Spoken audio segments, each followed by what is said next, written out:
we need to put a radius on the neck. It's nice and square, so I can get a good grip on it, but I got to put a 12-inch radius, and that's what this jig is, a radius jig, where I will put this thing in here. It's got like a clamp to hold it, and make sure it's in there good and solid. And then using this gizmo, which is a old Stanley chrome dome router, isn't that a beauty, from God knows when, probably the 50s as far as I can tell. And it just has a single blade, and then the radius is on the carriage, so it rocks back and forth over these rails on here to give the radius. Now, this is by no means perfect in the end. This is just a rough out thing, and it takes a while to get it set up perfectly. Each neck I do is a little bit different, so I have to like use all these shims and things underneath it to get it into place. And it's ready to go now. So I'll do the rough radius, and then I'll have to go over there to do some finish sanding. But first this, and like I said, it's loud. It's a screamer.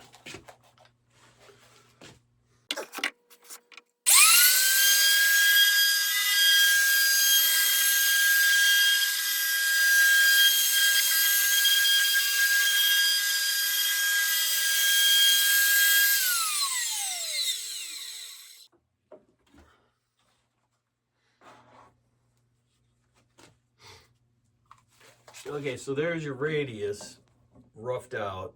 Now, gotta do some elbow work over here. Now, we've all seen people using a radius beam. Here's like a small block, which is good for like little areas.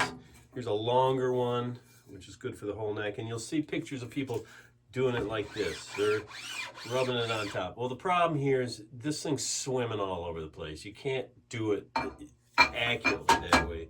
The best way to do it is bolt your beam down or clamp it down, move the neck on top of it. You've got more control of the movement, so you're not swimming all over the place. Is this as accurate and perfect as a CNC? No. Does it matter? No. No one's ever going to know a difference in the end, because the frets will be as good as they possibly can in the end. If once you get good at this, then you get consistent results. So you start with really, you know, I got a roughed up piece here, so I got to start with like 60 grit. And this goes on for a while. The main thing you have to consider is that it's fatter down here than it is up here. So this end is going to wear away faster than this end. And that's exactly what you don't want to happen, because you don't want this neck to dive down. This thing has to be completely flat and parallel in the end. So I tend to hit this end a lot more than I hit that end, and that's why I'll go out over the end of the beam while working the heel of it and constantly checking to make sure that that thing stays straight. So another tool you have to have is a good straight edge. And I have this trusty aluminum straight edge of mine, and you got to keep looking and make sure that it stays straight.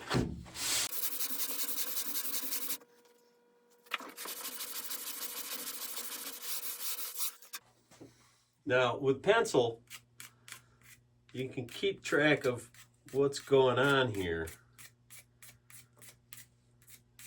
because there's going to be low spots. Usually the low spots are, for my jig over there, the low spots are right through here in the middle. So, as I sand, the pencil marks will disappear.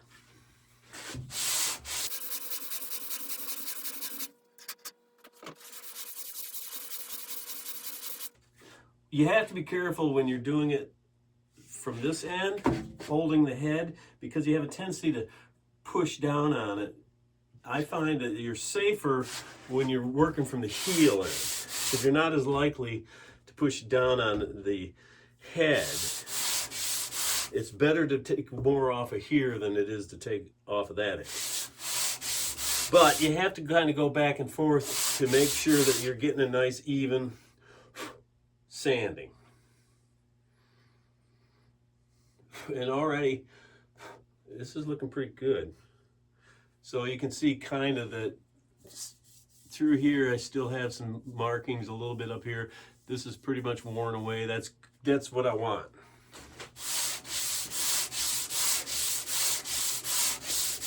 And depending on how hard your fretboard is and how sharp or fresh your paper is, this could go on for a long time, or it can go pretty quickly.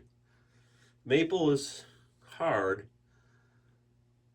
but not impossible. Some fretboard materials like granadillo are like sanding a rock. This stuff's, I like maple because it's very predictable.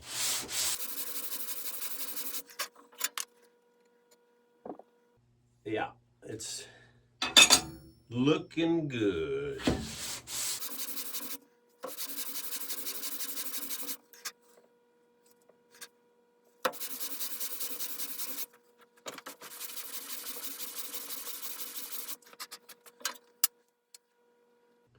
Yeah, that's pretty good. Now, what I'm going to be doing, that went really fast, honestly. What I got to do next, I got to make sure that my fret slots are still deep enough. I might have to go over and cut them with a handsaw. These look pretty good. You notice that the side markers have now popped out. Nice and fancy. But because this is wider down here than it is up here, the outer edge of those slots gets a little more shallow. So you just have to make sure they're deep enough so that the fret will press in there and not bottom out. If it bottoms out, you're in trouble. So it's better to be a little bit deeper than not. Yeah, I know people say, "What is your wood disappearing?" There's so much baloney out there. So now basically what I'm going to do is change and go down to 220, and then this will all be done. Now I'm going to rough out the back of the neck using this machine, which is basically a router at a specific height with a big round off bit that will take a big piece of the wood off of the back to give it a nice D shape in a pretty good, almost finished like situation, except for either end I'll have to go back in with a grinder and a file and rasp and clean it up. But what it does is it allows me to have a thickness of the neck that is standardized. Now I have the neck in this carriage device to hold it still so that I can control it when it goes in here. The router is just a very normal, way over powered high-speed thing that I had, and to control it I have a rheostat here that will slow it down because the bit on this thing is so big you can't run it at the full speed. It's dangerous. It's dangerous when it slows down. It's noisy as you can imagine, and it scares the crap out of me every time I use it, but then I'm always happy when it's done. So here we go.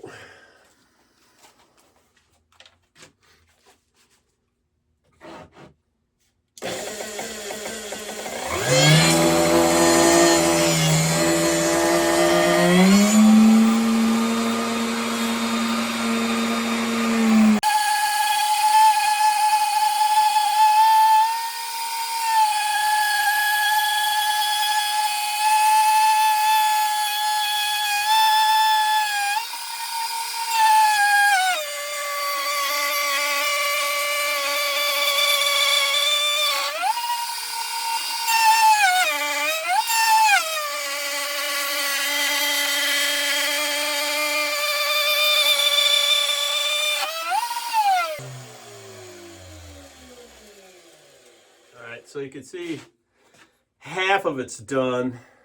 Got to do the other half now.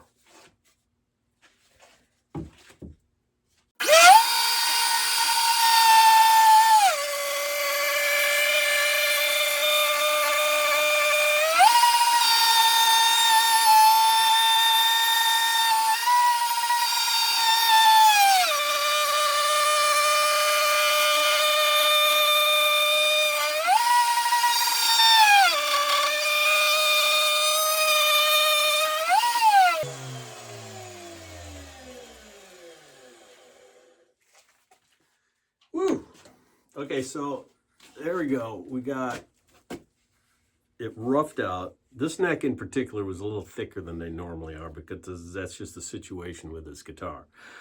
But it took off a consistent amount, and I made this machine, started using it a while ago because I got tired of hand cutting all of this. I used to do the whole thing with a rasp and a grinder.